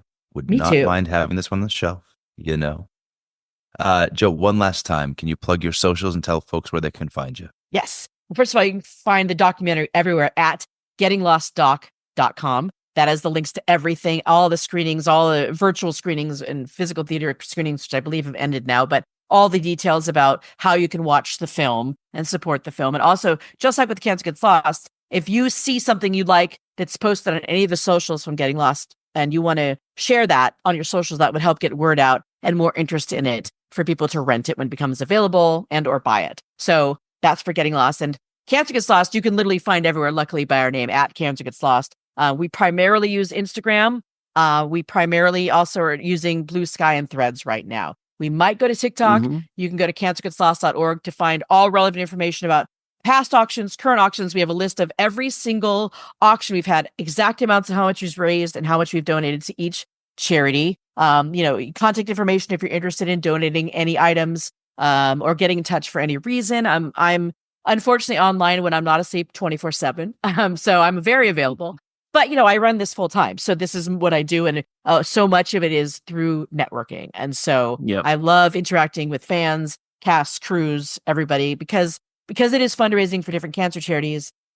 People are kind and interested and interesting. So please reach out if you have anything to contribute, not monetarily, but otherwise, or for any reason. And you guys, thank you so much for having me on. This is so fun. And I will come on again. That is a threat and a promise. Love that. Yeah. Absolutely. Well, thank you very much for sharing. We will make sure that we also share those tags, those links on our own socials for folks who want to be able to follow us. If you want to become a podling and join this Media Lit community, you can find us. We are still on X. You'll find us there at Media Lit Pod. We're primarily also on Instagram. We will drop a reel or two now and again. You can find us at media.lit.pod there on Instagram.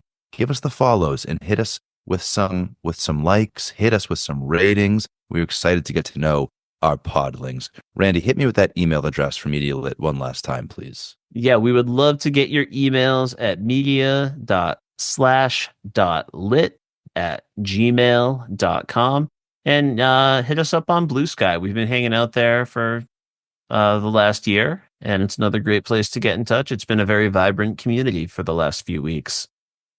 Kris, in addition to your Media Lit work, do you have any other work that you want to plug on the show today or any other socials?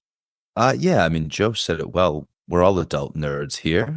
In the rest of my nerd life, I also get to talk about Batman. I'm the co-host of the Batman by the Numbers podcast as a part of the Pop Break feed with my dear co-host, Dan. We're wrapping up our Year of the Villain very soon with a big villain draft to end it all. So stay tuned for that. And Randy's going to be with us. Had to bring my buddy back in to wrap up the year on Batman by the Numbers. And if folks want to follow me on socials, I'm a voice actor, an actor and a model. I'm a dad and a husband. I do all of those things on Instagram at Kris_Ingersoll. That's Kris spelled like Kringle. Beautiful. Thank you so much for sharing that. And I'm your host, Randy Elaine. You know what? Find Media Lit on the socials that we mentioned earlier, and you will find me connected there as well. And I'll be really excited to get to know you. You can also look for me over on the Pop Break Digital Culture magazine. I'm often writing stuff for the website. I do some new Bluey coverage every time we get new episodes. So I'm going to be back to work next week. I'm going to be doing some episode by episode Severance coverage in the new year. So look forward to that. You can, of course, find me on Pod of Doom, a Black Sabbath appreciation podcast. We just dropped our episode on Master of Reality. As the Black Sabbath newbie on the podcast, I was shocked to see it surpass Paranoid in my early rankings. Really phenomenal album. And finally, later this week, I will also be on the flagship podcast of the Pop Break, Socially Distanced, talking Skeleton Crew, the new Star Wars property. Really excited for that, especially for Neil, who I am told is a different species from Max Rebo, but he makes me think of Max Rebo, and I already love him. So there you go. Nice. I'm not quite buying that. I had Max Rebo all day. Interested to watch. We'll find out. We'll see. I was going to add really quickly. I don't like to self promote, but if you want to follow me personally, not just Cancer Gets Lost, I'm at Joe Opinionated all over the socials. You can't miss me. So the word opinionated with a J, easy to find. And Joes all over the world weep when they hear it. Yes, and a great follow at all times. But that weekend of the Eras tour, it was just banger after banger.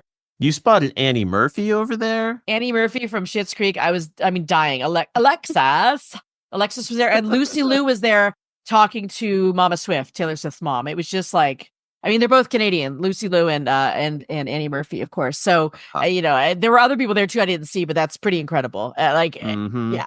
I was actually freaking out about Eddie Murphy more than Taylor Swift. I'm not gonna lie, because Schitt's Creek is my comfort show. Like people have Friends, The Office.